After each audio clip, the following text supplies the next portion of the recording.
নমস্কার বন্ধুরা, আজ একটা বিশেষ দিন, মানে বিশ্বকর্মা পূজা, পান্তা খাওয়ার দিন।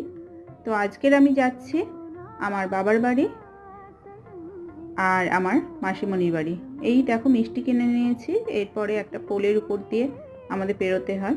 পৌঁছে গেছি আমার বাবার বাড়ি। এটা আমার বাবার বাড়ি। আমার বাবা বর্তমানে নেই, আমার মায়ের বাড়ি বলতে পারো। আমার খুব আদরের জায়গা। এবার মাকে নিয়ে যাব আমার মাসিমণির বাড়ি। আমার মাসিমণির বাড়ি আমাদের বাড়ির ঠিক পিছনেই, মানে দুই বোন একই জায়গায় বাড়ি বেঁধেছে আর কি। তো সেখানে আমাদের পান্তা খাওয়ার নেমন্তন্ন। এই পৌঁছে গেছি আমার মাসিমণির বাড়িতে। এবার আমাদের খাওয়ার পালা। দেখো পান্তা কত রকমের পদ সাজিয়ে দিয়েছে,